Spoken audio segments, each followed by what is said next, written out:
कसं वाटतंय भोसले? नाही म्हणजे मस्तच आहे. तुम्ही जे टाकले ना ह्याच्यात लुंग लुंग. हो हो लुंग लुंग, त्यामुळे बाहेर आले बरं का. तुम्ही सूप प्या, मी मेन कोर्स मागवते. नाही नाही नको नको, आम्ही हे सूप खूप पुरवून पुरवून पिणार आहे डिनर भर. इतकं चांगलं झालंय. 5 स्टार म्हणजे भारत चीन मध्ये समेटच होईल. तुम्हाला सांगतो, या सूपची जर देवाणघेवाण केली ना तर तिबेट प्रश्न सुद्धा सुटेल. मस्करी नको हा. चोमड्या, वा वा वा. अरे हा कुठला राईस आहे? सांग घाईघाईत खाऊसा. पहिल्यांदाच ऐकलं ना. हो ना. आमच्या चोमड्यांनी ठेवलंय. त्यांच्या कणकवलीमध्ये ना चायनीज गाडीवर मिळतो हा राईस. पण असं नाव का ठेवलं चोमड्या? ते काय आमच्या तिकडे गाडीवर गर्दी असते ना. तुमच्याकडे कसं फास्ट फूड असते तसं आमच्या गावाला तिकडे फास्ट फूड आहे आणि गर्दी असते, त्यामुळं घाईघाईत खावता. आणि जेवण कुठलं? चायनीज. आणि या राईसला नाव काय पडलं? शंगा घाई खावसा. पण तुम्ही घाईघाईने खायची गरज नाही, तुम्ही निवांत खा. हो हो हो. ह्याला काय म्हणतात? फुंकून फुंकून ढुंकून बी, म्हणजे आपली ओल्या पावट्याची उसळ हो. काय ना भोसले, ते आलं लसूण आणि लाल मिरची अशी वाटायची, लावायची आणि वरनं असं तो अजिनोमोटो टाकायचा आणि मग हे म्हणजे काय? Soya sauce. ओ सोया सॉस. बरं हे गरम गरम खायचं असतं ना, म्हणून मग ते फुंकून फुंकून ढुंकून बी. नाही म्हणजे कसं आहे की खूप विचारपूर्वक नाव ठेवलंय बरं का. खाना खाना. हो हो.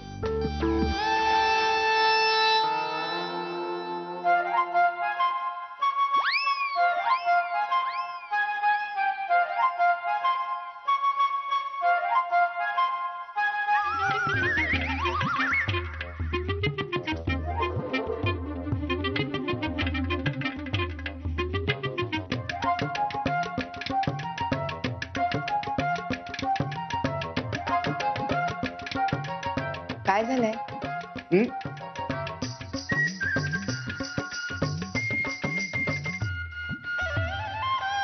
असं सांग ना. काय बोलती बंद झाली सगळ्यांची. म्हणजे? अहो जेवण एवढं आवडलं, तारीफ करायला शब्दच आठवत नाही त्यांना. हो का? म्हणजे लाजवतातच मला जणू. रीमा, तू एक घास खाऊन बघ ना.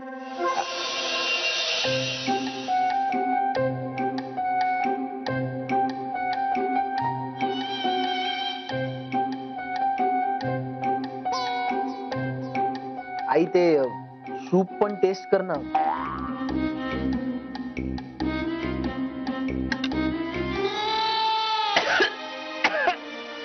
ठेवा चमचा तो खाली. अगं पण बोलू नका माझ्याशी कोणी. अहो नाही नाही तसं नाही. तुम्ही जेवूच कसं शकता असं जेवण? किती वाईट आहे. नाही नाही ते इतकं वाईट नाहीये. नाहीये ना. तू चुप रे. शत्रूला सुद्धा असं जेवण कधी करून घालणार नाही मी. आता चायनीज जेवण करणं तर सोडा, चायनीज माणूस समोरून दिसला तरी गचकन डोळे मिटून घेईन मी. नाही तसं नाही, माझं ऐका तुम्ही. तुम्ही ना धीर सोडू नका एवढं. तुम्हाला सांगतो, पौर्णिमा निघा पहिल्यांदा केलं होतं की नाही चायनीज, तेव्हा इतकं काही चांगलं झालं नव्हतं, त्याच्यापेक्षा खूप छान झालंय. खरं? हो, माझ्याकडे त्या दिवशी पाहुणे आले होते हो. आणि सायरस तर त्या दिवशी ऍडमिट झाला. खरंच? हो माहिती. हो. म्हणजे मी पण प्रयत्न केला तर यांच्यासारखं चांगलं जेवण बनवू शकेन? म्हणजे नक्की. सांगाय घागाव खावसा बनवलंय, ते काय पार्सल करू? चोंबड्या, ते सगळं उचल आणि घेऊन जा. मी काय म्हणते, आपण बाहेरनं काहीतरी मागवूया ना. नाही अहो, तुम्हाला खरं सांगू का, तुम्ही तो वरण भात, लिंबू, लोणचं आणि पापड असं केलं ना तरी आम्ही खुश होऊ, नाही का? म्हणजे मनवाला पाठवलेल्या वरणाची चव अजूनही विसरलेली नाही. खरं का? हा. मग तो तर माझा हातखंड आहे, मी आत्ता बनवून आणते. हा हा. हे भाड्याने आणले त्याचं काय करू? घाई घाई घरी जाऊचा. हमके होती और समा रंगीन समझ गए ना, जाना था जापान पहुंच गए चीन समझ गए ना, के याने घरी जा बरं. सुहास येईल ग तो, किती काळजी करशील ना? हो, आता काळजी करू नको तर काय करू? एव्हा यायला हवा होता तो, करता 2 तासापूर्वीच यायला हवा होता. अहो गेला असेल कुठेतरी तो कामानिमित्त. आता आपल्याला न सांगता कधी कुठे जातो का तो? आजच गेलाय का? मला तर खरंच काळजी वाटायला लागली हो. तुम्ही त्याच्या जरा मित्राकडे वगैरे जाऊन बघता का कुठे? बघा ना. आला बहुतेक.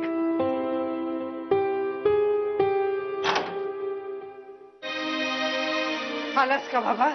अरे बाबा, इथे काळजी दे, जीव नुसता अर्धमेला झाला होता माझा. फोन तरी नाही करायचा. केला होता, उचलला नाही कोणी. अरे देवा, 15 मिनिटासाठी गेले होते फक्त मी कुलकर्ण्यांच्याकडे. मला काय रे ठाऊक.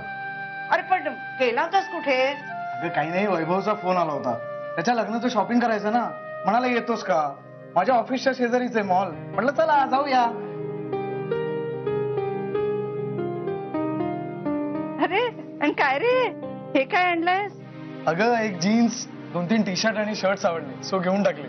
आणि डिस्काउंट पण होता. अरे पण मग मला सांगायचंच ना, मी आले असते की तिथे. तू तिकडे जाऊन काय करणार आहेस? हो म्हणजे काय, आतापर्यंत घरातल्या सगळ्यांचे सगळे कपडे मी आणलेले आहेत. नीट बघून घ्यायला नको? रंग, किंमत, कापड. आई मी व्यवस्थित सगळं बघून घेतलंय. 60% डिस्काउंट होता. हो का? बघू ते. 60%. हा, किंमत बरी वाटतेय. कापड नाही रे एवढं चांगलं. अगं आई, सगळ्या कपड्यांची गॅरंटी दिली आहे. दुकानदार म्हणाला काही झालं तर लगेच परत घेऊन ये, मी बदलून देईन. त्यासाठी बिल सुद्धा सांभाळून ठेवले मी. अरे पण हा रंग म्हणजे बघ ना, शिशी यारच्याप दिसशील अगदी तू. अगं वैभव म्हणाला स्मार्ट दिसेल म्हणून मुद्दामून घेतला. हा बरोबर. अरे त्याच्या लग्नात तू त्याच्यापेक्षा चांगला दिसलेला कसं चालेल त्याला? हा, सुहास, वैभवच्या हे मनात सुद्धा नसेल. आई मी तुला घेऊन न जाता सगळं शॉपिंग केलं म्हणून तुझा इगो हर्ट झालाय ना? खरं सांग.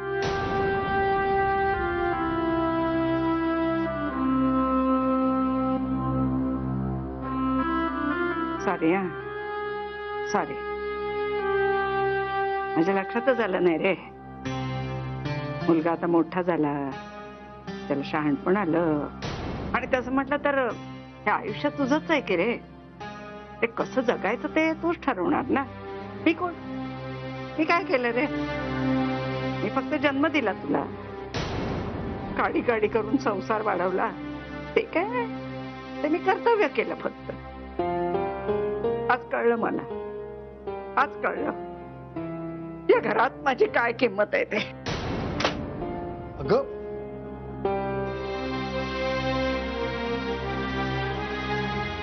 आई, तुला नाही आवडलीत ना कपडे?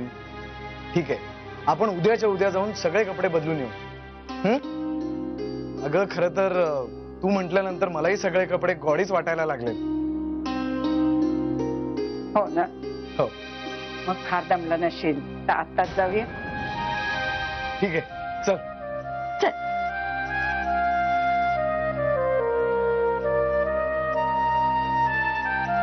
अरे काय आलोच. चल. चल.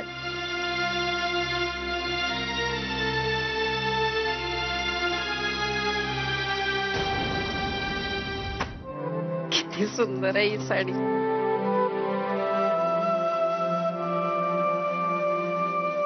किती सुंदर आहे ना ही साडी.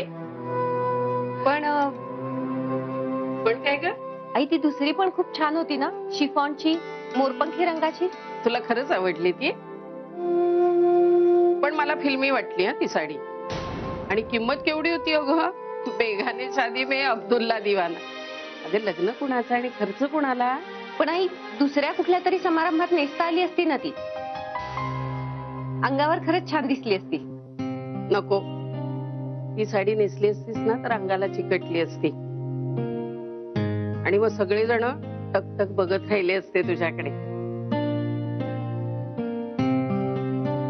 ही बघ, किती गोड दिसते ही साडी.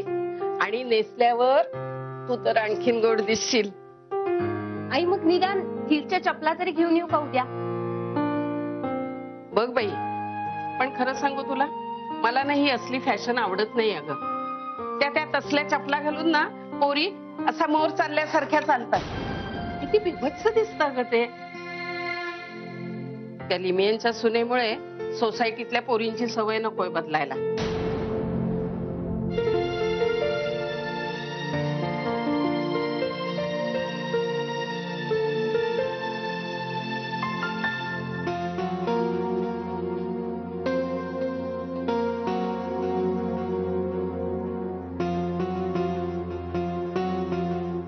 बरं का, मी काय म्हणते, अहो काय आहे? वैभवच्या लग्नासाठी नवीन कपडे खरेदी करायला तुम्ही येणार आहात का नाही. तुम्ही येणार नसाल तर मी माझी नवीन साडी घेऊन येते. हाच प्रश्न तुम्हाला काल विचारला होतास, तेव्हाही मी नाही म्हणालो होतो. आणि आज माझं मत बदलावं असं वेगळं काहीही घडलेलं नाही. बरं, मग मी माझी साडी घेऊन ये. पण मी काय म्हणतो, नवीन कपडे कशाला हवेत? आहेत ते चांगले आहेत की. गेल्या वर्षी भोळ्यांच्या मुलीच्या लग्नात तुला नवीन साडी घेतली होती की नाही, तीच घाल. आणि तशी तू फारशी घातलेली नाहीये. कमीत कमी 6 समारंभामध्ये मी तीच नवीन साडी नेसली. तुम्हाला नसेल कंटाळा आला तुमच्या कपड्यांचा, पण लोक बघून बघून कंटाळीत आता. वेडी आहेस तू. उलट हे कपडे हीच आपली ओळख आहे. नवीन कपडे घातले तर लोक ओळखणार नाहीत आपल्याला. उगीच पैसे वाचवायचे म्हणून काय वाटतील ते सांगू नका मला. कळत नाही एवढे पैसे वाचवून ना काय करणार आहात तुम्ही, परमेश्वरालाच माहिती बाय. ज्या दिवशी तुला कळेल ना मी या पैशाचं काय करतो, त्या दिवशी तूच म्हणशील नवीन कपड्यांची काही गरज नाही. हो, माणसांची किंमत त्याच्या कपड्यावर करू नका, स्वभावावरून करा. जशी आई तसा मुलगा. आता आईने काय केलंय? काय केलं? आपल्याला हनीमूनला कुठे पाठवलं आईनी? हरिद्वारला. स्वतःही आल्या बरोबर. आणि कहर म्हणजे आपल्याच रूम मध्ये राहिल्या. पण पैसे वाचले की नाही? अहो, पण आयुष्यभर साठवून ठेवावेत असे क्षण निसटले की आपल्या हातून. त्याचं काय? तुमची आई आणि त्या अभिजितची आई म्हणजे ना स्वतःच्या मुलांच्या आयुष्यामध्ये अवास्तव लुडबुड करून त्यांच्या आयुष्याची वाट लावायची नुसती. आपला विषय कपड्यावरून चालला होता ना, मग आईवर कशाला घसरलीस? कारण आयुष्यभर तुम्ही आईने शिवलेलेच कपडे घातले. आई गेल्यानंतर नवीन जोड शिवलाच नाही. हे बघा, तुम्हाला यायचं असेल तर या, नाहीतर राहा आईने शिवलेला लेंगा झब्बा घालून. मी निघाले.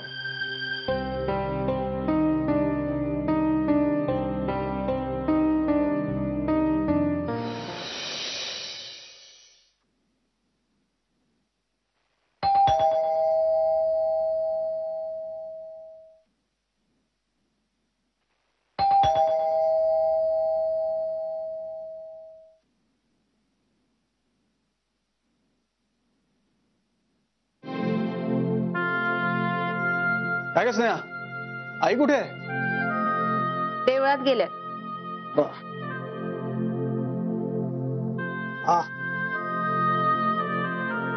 काय ग, बरं वाटत नाहीये का? काही नाही. काय झालं सांगणारच की नाही? नुपूर प्लीज, काही मेजर झालेलं नाहीये. तू बस, मी चहा करतो. थांब, मी करते. थांब, काय झालं सांगणारच की नाही? नुपूर, आपण दोघंही कमवतो, बँक बॅलन्सही चांगला आहे. मग अगदी दरवेळी नाही पण कधीतरी माझ्या मनासारखी एखादी गोष्ट घ्यावीशी वाटली तर कुठे बिघडलं? पण मी कुठे काय बोललोय? तू नाही, आई. काय घेऊ दिलं नाही? छान शिफॉनची डिझायनर साडी होती, तर म्हणे महाग आहे, बरी दिसणार नाही. आता दरवेळी आम्ही काकूबाई सारखंच दिसावं का सगळीकडे? मी बोलतो आईशी. म्हणजे पुन्हा त्यांची परवानगी घ्यायची. मग आई म्हणणार की मी तुझ्याकडे तक्रार केली म्हणून. नको, त्यापेक्षा काकूबाईच राहीन मी. थांब, उद्या ऑफिसला जाताना जाऊया तिकडे. हा, आणि बाजूच्याच दुकानात छान हाय हिल सँडल्स मिळतात.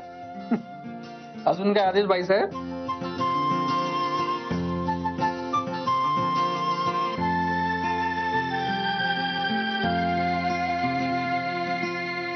स्लीवलेस चालेल? अहो बाबा, अहो काय करताय तुम्ही? चला ना लवकर. आलो आलो. वैभव,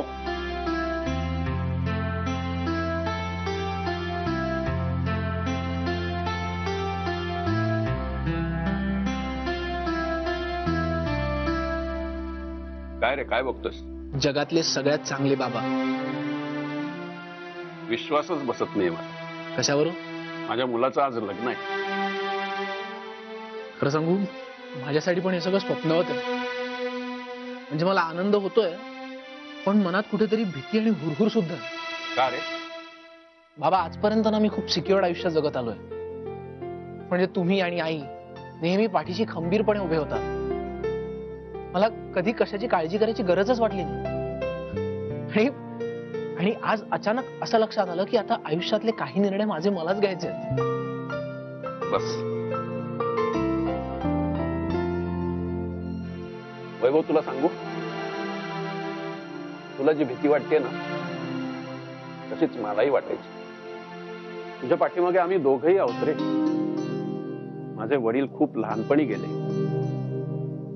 माझ्या आईला खूप कष्ट पडले. त्यात माझ्या मागे 3 बहिणी. नोकरी करून शिकायचो मी. इंजिनियर झाल्यावर चांगली नोकरी मिळेल ना, खूप भीती वाटायची. अशा वेळी तुझी आई फार खंबीरपणे उभी राहिली. एक गोष्ट लक्षात ठेव वैभव, कुठल्याही कठीण प्रसंगाला एकत्र सामोरं जायचं. फॅमिली कम्स फर्स्ट हा गुरुमंत्र लक्षात ठेव. आयुष्यात कुठल्याही अडचणीवर मात करशील. थँक्स बाबा. बाबा, आणखीन एक मदत हवी आहे. कोणती रे? मला अजूनही टाय बांधता येत नाही.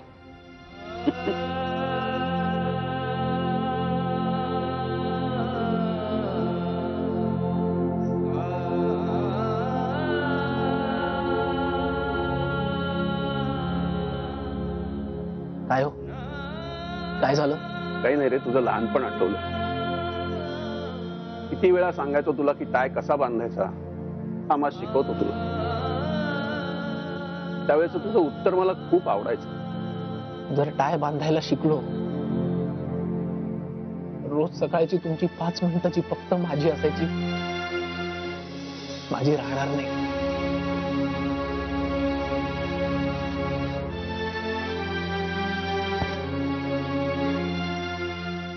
वैभव, तू कितीही मोठा झालास, टाय बांधायला शिकलास ना, तरी मी आणि रीमा मात्र कायम तुझेच राहणार होते, लक्षात ठेव.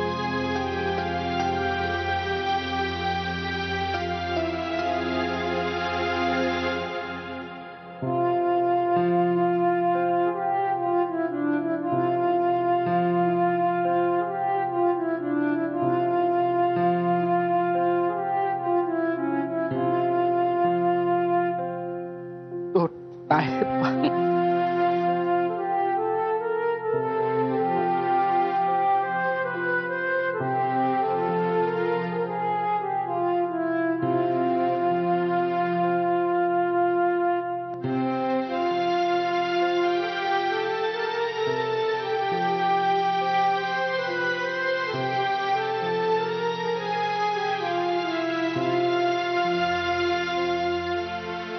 थँक्यू बाबा.